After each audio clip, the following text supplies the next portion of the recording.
샬롬, 이스라엘의 송진호 목사, 샬롬의 문안 드립니다. 오늘 여러분과 나눌 하나님 말씀은 사도행전 11장 1절에서 18절인데 먼저 기도하겠습니다.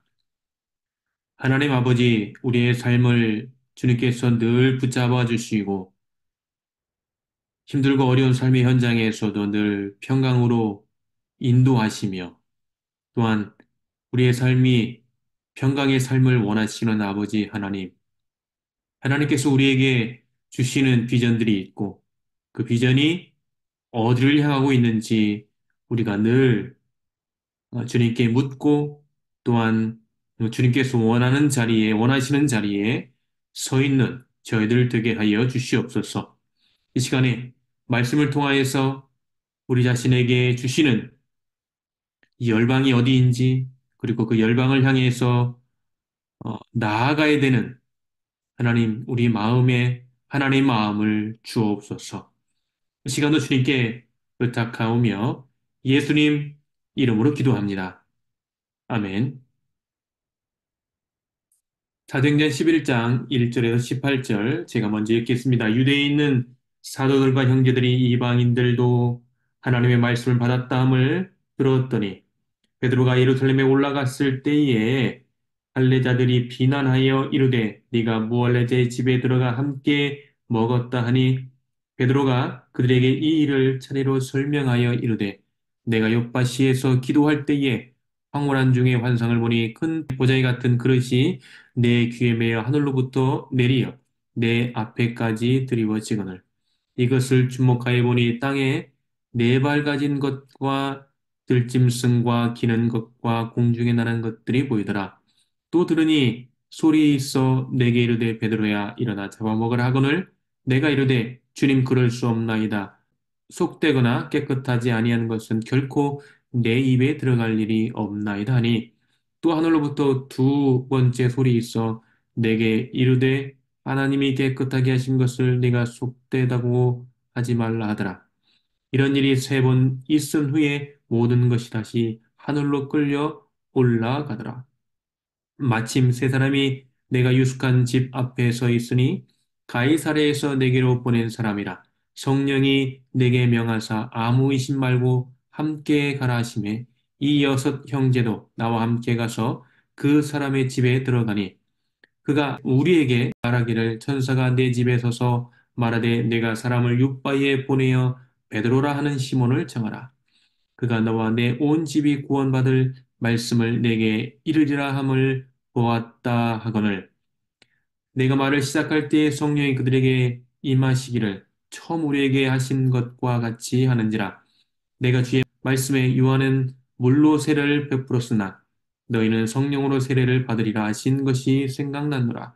그런즉 하나님이 우리가 주 예수 그리스도를 믿을 때에 주신 것과 같은 선물을 그들에게도 주셨으니 내가 누구이기에 하나님을 능히 맡겠느냐 하더라.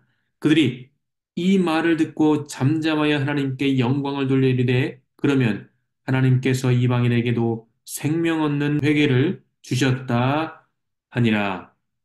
아멘. 하나님은 우리 인간을 향한 정말 놀라운 그런 계획들을 갖고 계셨고 그 계획을 말씀을 통하여 선견자, 선지자를 통하여서 예언해 주셨고 그 예언의 말씀에 응하여서 이 땅에 예수 그리스도가 오시어서 구원의 사역, 구속 사역을 이루셔서 우리를 구원에 이르게 하셨습니다. 그런데 초기 예수 그리스도를 믿는 그 울타리는 이스라엘을 넘어서지 못하는 것처럼 보였습니다. 과연 하나님께서 우리에게 주신 예수 그리스도를 통해서 구원의 메시지가 이스라엘 안에만 이렇게 국한되어 있는 것이었는지 한번 오늘 말씀을 통해서 구약으로부터 잠깐 살펴보는 시간을 갖도록 하겠습니다. 여러분, 성전, 여러분 어떻게 생각하십니까? 성전. 광야에서 성막의 모습이 확장되어져서 완성되어지는 것이 성전이었습니다. 그런데 성전이 만들어지기 전에 이 성전이 만들어진다는 것은 다윗이나 솔로몬에게뿐만 아니라 모든 하나님의 백성에게는 복음이었을 것입니다. 하나님께서 임재하시는 현장, 하나님께서 임재의 상징으로 보여주시는 성전, 그 성전이 지어진다, 세워진다. 그곳에 가서 예배하고 그곳에 가서 우리의 죄의 문제를 하나님과의 관계의 회복을 이룬다. 정말 우리 인간, 아니, 특별히 그 당시에는 하나님의 백성이라고 하는 이스라엘 백성들에게는 굉장한 복음이었을 겁니다. 그 성전을 만드는 데 있어서 가장 기본이 되는 재료가 목재였는데요. 물론 놋이나 뭐 여러 가지 것들이 있지만 아주 심혈을 기울여서 들여온 또 마련한 그 재료가 바로 레바논의 백향목입니다. 당시 솔로몬과 히람이 친목하였다라고 열왕기상 5장 12절에 그렇게 말씀해주고 있고요. 그 친목, 곧 외교적 그런 협력의 관계가 되어지면서 히람은 성전을 짓는 데에 백향목을 벌목을 해서 솔로몬에게 보내게 됩니다.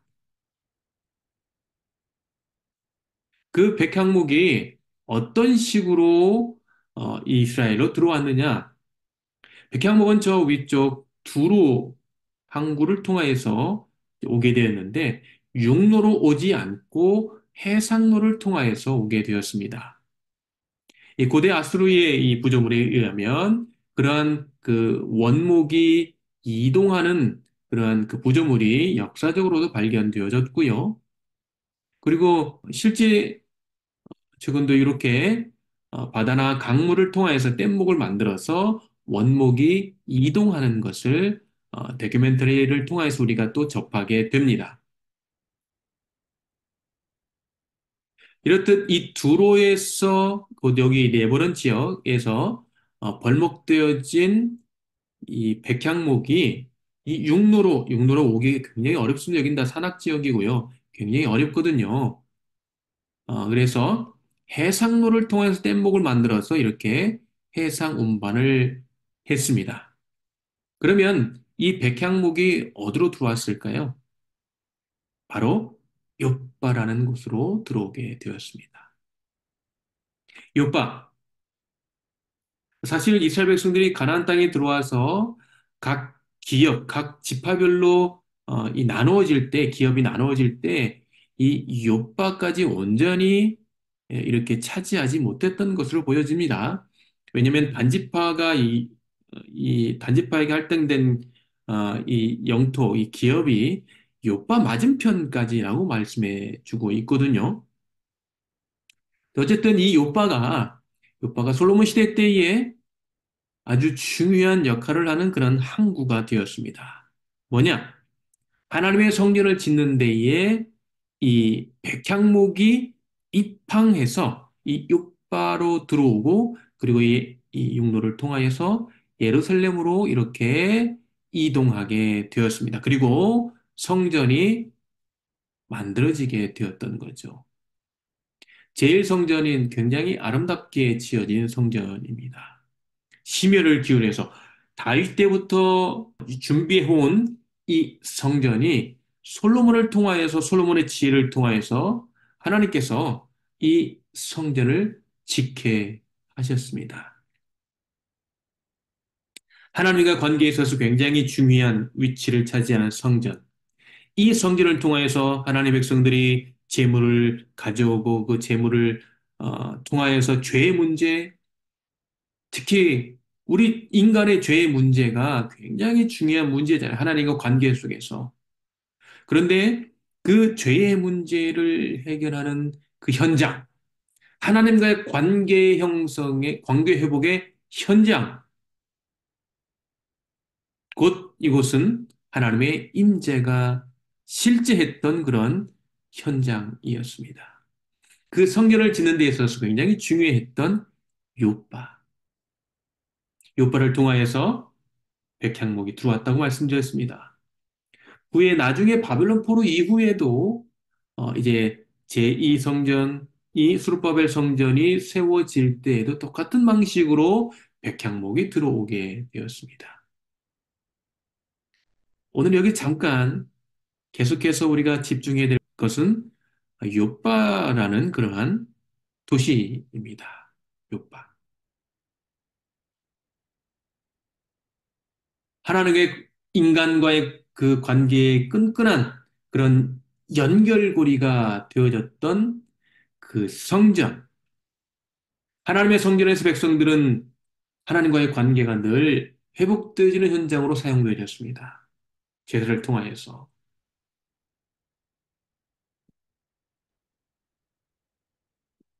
그리고 성전을 짓는데 아주 중요한 재료인 백향목의 입황지였던 요빠.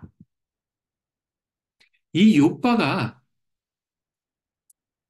이 역사 속에서 반전의 사건을 맞이하게 됩니다. 어떤 사건이냐? 요나. 여러분 너무나도 잘 아시죠? 요나.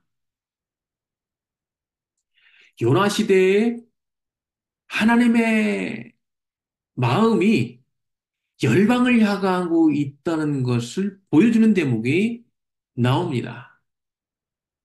아스로 제국이 막 일어났습니다. 일어났다가 아람도 이렇게 차지하고 그러면서 이스라엘을 위협하던 그런 시기였고, 그러다가 잠깐 아수르 제국이 혼란한 시기 때에 여로보암 2세가 통치하게 되었어요. 예, 성경은 여로보암 2세 때가 북이스라엘의 아주 번영했던 시기라고 말하고 있습니다.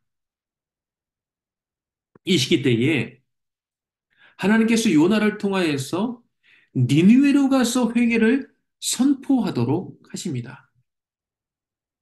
이스라엘 백성들에게 아수르의 존재, 니느웨의 존재는 원수와 같은 곳이었고 또 그리고 그들과는 상종하고 싶지 않은 그런 어, 장소였습니다. 그런데 지금 우리 이 북이스라엘이 막 번영하여서 굳이 아수르에까지 가서 뭐 아수르를 뭐 돌보지 않아도 될 그러한 상황인 것이죠. 요나는 가기 싫었습니다. 굳이 지금 우리가 이렇게 번영하고 그런데 굳이 니네로 간다? 요나는 그게 그 마음이 허락지 않은 것으로 보여집니다. 그래서 그는 약 4배에서 5배 정도 차이가 나는 거리가 이 요바에서 이 느네웨까지는 한 550마일 정도 된다고 합니다. 그리고 요바에서 도망가려고 했던 다시스는 2,500마일 정도 떨어져 있는 그런 장소입니다. 이 요바가 요나 시대에는 불순종의 통로로 사용되어졌습니다. 솔로몬 시대 때에 성전을 지키기 위해서 백향목이 들어왔던 그런 요바, 그 요바에 요나가 하나님께서 니느웨로 가라고 말씀하신 그 말씀에 관하여서 대항하여 그가 요바를 통하여 다시스로 도망가게 됩니다. 불순종의 통로가 되었죠. 물론 하나님께서 그 불순종의 이 요나를 하나님께서 그를 지금 하나님께서 그를 니느웨로 큰 물고기를 통해 폭풍과 큰 물고기를 통해서 그를 니느웨로 보내셔서 예상치 못했던 니느웨 사람들의 회개의 모습들을 보게 되는 그러한 아, 모습을 요나서를 통해서 확실하게 보여주고 있습니다.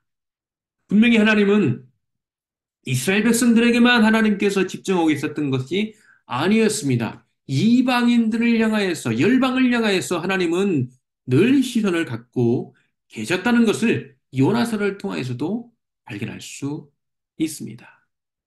그 이야기의 배경이 됐던 욥바, 요나 시대 때는 불순종의 통로로 사용했던 욥바였습니다. 이런 역사적 배경을 가지고 있었던 이 욥바, 하나님께서 이스라엘 넘어 이제 열방을 향하여서 하나님의 마음을 보여줬던, 분명하게 보여줬던 그 역사의 현장에 하나님께서 800년 후 또 다른 반전의 사건을 하나님은 보여주십니다. 어떤 사건이냐? 불순종의 총통로였던 그곳을 다시 어떤 현장으로 바꿔놓으시냐? 여러분, 베드로 아시죠? 예수님의 제자. 예수님을 따라다니고 예수님의 부활의 사건을 경험한, 그리고 그를 사람들 앞에, 예루살렘 사람들 앞에 예수 그리스도를 전함으로 수많은 수천의 사람들이 예수 그리스도를 믿게 했던 그 베드로, 기적의 사건들이 수없이 일어났던 그런 현장, 그 현장을 이끌었던 베드로, 이 베드로가 루다에 있었거든요. 이 루다에 있다가 여기 이제 요바에 다비다라 돌아가라고 한 다비다가 이제 이 죽었습니다. 그래서 그를 청빙하여 데려갔을 이 요바에서 그를 살리는 기적의 사건을 이루고 난 다음에 그가 어디에 있었느냐? 무두장이 시몬의 집에 머물렀습니다. 여기 이제 무두장이 시몬의 집으로 이렇게 기념하고 있는 곳인데요. 어, 이 무두장이 시몬의 집에서 지붕에 올라가는 그런 하루는 올라가게 되었고, 그 올라가서 비몽사몽간에 그가 비전을 보게 됩니다. 환상을 그가 보게 됩니다. 9장부터 10장까지 지금 그 내용을 이 요약해 준 내용이 오늘 본문의 말씀입니다. 그가 하늘로부터 내려오는 보자기를 보게 됩니다. 그 보자기에는 당시 유대인들이 뭐 지금도 마찬가지인데 부정하다고 여겨지는 짐승들이 함께 내려왔습니다. 먹어라. 먹지 못하겠습니다. 이게 유대인들에는 그 굉장히 그거는 민감한 부분이고 또 우리 목숨처럼 여기고 있는 전통입니다. 하나님 율법이기도 하죠. 먹을 수 없다는 거죠. 두 번째 내려옵니다. 세 번째 내려옵니다. 하나님께서 정하다 한 것을 내가 왜 하느냐? 베드로는 고민하였습니다. 세 번 내려왔다가 다시 올라갑니다. 그리고 그 이후에 그 올라감과 동시에 문 밖에서 이 그림이 나오는 것처럼 문 밖에서 누군가 똑똑똑 합니다. 누구입니까? 바로 가이사랴 주둔에 있었던 로마 백부장 고넬료가 보낸 사람들이었습니다. 사도행전 10장을 통하여서 고넬료에게 주셨던 하나님의 마음, 그 마음, 그리고 그 마음이 누구를 청빙하게 했느냐? 바로 베드로를 청빙하게 했습니다. 그리고 그 베드로를 청빙하기 위해서 이 사람을 보내게 되었던 거죠. 하나님께서 이 현상 또 이 이야기를 통해서 무엇을 보여주시고자 했던 것일까요? 하나님의 마음이 이스라엘 백성 그리고 유대인들에게만 이렇게 향하고 있지 않다. 라는 것을 분명하게 보여주고 있습니다. 부정한 음식, 이방인들이 먹는 그런 부정한 짐승들을 보여주시고, 그리고 곧바로 이방인들이 보낸 심부름꾼, 사람들을 만나게 되고, 그들을 통하여 가이사랴로 이동해서 고넬료를 만나고 그들에게 복음을 전하여 이제 이방인에게 물세례를 주는 그런 놀라운 일이 이루어졌던 것입니다. 참 놀랍죠? 하나님께서 이 욥바라는 이 장소를 통하여서 반전의 반전의 사건들을 이루어 주셨습니다. 오늘 본문의 17절, 18절에 보니까 그런즉 하나님이 우리가 주 예수 그리스도를 믿을 때에 주신 것과 같은 선물을 그들에게도 주셨으니 내가 누구이기에 하나님을 능히 맡겠느냐더라. 베드로 입장에서 하나님께서 명령하시고 하나님이 말씀하시는 것을 거부할 수 없는 것이죠. 예수 그리스도의 그 복음 선포의 명령을 이스라엘 그 유대인들에게만 국한시킬 수 없다는 것을 하나님을 통하여서 알게 되었고 18절에 그들이 이 말을 듣고 잠잠하여 하나님께 영광을 돌려 이르되 그러면 하나님께서 이방인에게도 생명을 얻는 회개를 주셨도다 하니라. 예수 그리스도의 복음은 한 곳에 머물러 있어서는 아니 됩니다. 이 복음은 흘러가야 되고 복음은 흘러가서 생명을 다시 거듭나게 하는 죽어있는 생명을 살아나게 하는 그러한 역사 현장으로 만들어야 됩니다. 지금껏 2000년의 기독교 역사에서 수많은 사람들이 이 복음을 전하기 위하여 복음을 한 곳에 머물러 있지 아니하고 복음을 가서 전하여 선포하고 믿게 하고 세례받고 하나님의 백성으로 살게 하셨습니다. 하나님의 마음은 열방을 향해 있습니다. 하나님이 기뻐하는 그러한 사역, 현장은 바로 복음이 선포되어지고 그 복음을 들음으로 말미암아 예수 그리스도의 제자가 되고 하나님 백성으로 일컬음을 받는 그런 현장이 하나님이 기뻐하는 것입니다. 하나님의 열방을 향한 마음은 정말 놀랍습니다.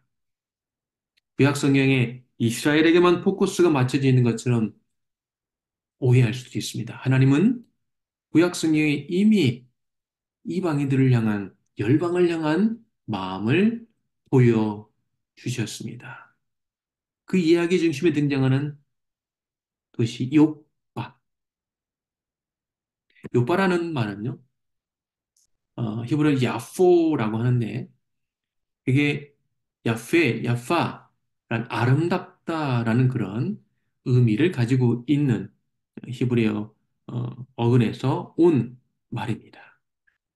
아름다운 곳, 아름다운 그 현장, 그 역사의 현장, 하나님은 이방인을 향한 마음을 요나 시대 때 불순종의 통로로 사용했던 그곳에 다시 반전시켜 요나를 니느웨로 보내게 하시고 또 그리고 그 불순종의 현장에 베드로를 다시 데려와서 그곳에서 이방인들을 향한 그런 하나님의 마음을 환상을 통하여 보여주게 되었던 거죠. 복음은 흘러가야 됩니다. 복음은 열방을 향하여 있어야 됩니다. 그리고 그 복음은 아름답습니다. 그리고 그 복음을 전하는 자의 발 또한 아름답습니다. 이사야서 52장 7절에 좋은 소식을 전하며 평화를 공포하며 복된 좋은 소식을 가져오며 구원을 공포하며 시온을 향하여 이르기를 내 하나님이 통치하신다 하는 자의 산을 넘는 발이 어찌 그리 아름다운가. 우리는 하나님께서 예수 그리스도를 통하여서 구원의 감격을 허락하여 주셨습니다. 하나님의 진정한 백성이 되었습니다. 그러한 하나님의 백성된 우리가 이 복음을 내 안에만 머물러 있도록 이렇게 가두어 둬서는 아니 됩니다. 하나님의 마음은 이 복음이 마치 폭탄처럼 폭발하여 흘러가도록, 그래서 흘러가서 생명이 되도록 하나님은 요구하고 있습니다. 하나님께서 여러분에게 주시는 열방은 과연 어디입니까? 저같이 이스라엘 현장이 지금은 열방이라고 볼 수 있겠습니다. 물론 하나님의 타임라인에 있는 그 현장, 그 중심이 바로 이스라엘인데, 이거는 뭐 다른 기회에 또 말씀드리겠지만, 하나님께서 여러분에게 주시는 열방이 과연 어디입니까? 그것이 LA 현장일 수도 있습니다. 그것이 캘리포니아 그 어디 한 곳일 수 있습니다. 또한 그곳이 여러분에겐 멕시코일 수 있습니다. 그것이 또한 여러분에게 아메리칸 인디언들에게 주고 있는지도 모르겠습니다. 아니, 유럽을 향해서? 아니, 남미를 향하여서? 아니면 아시아를 향하여서 여러분에게 분명하게 주시는 그 열방을 여러분 찾으시기를 바랍니다. 하나님은 여러분이 있는 그 현장을 안전한 현장으로 바꾸십니다. 그리고 구원의 역사를 이루어 가십니다. 욥과처럼 여러분에는 이 열방의 현장이 아름다운 현장이 되기를 간절히 소원합니다. 기도하겠습니다. 하나님, 하나님께서 열방을 향한 마음을 주시니 감사합니다.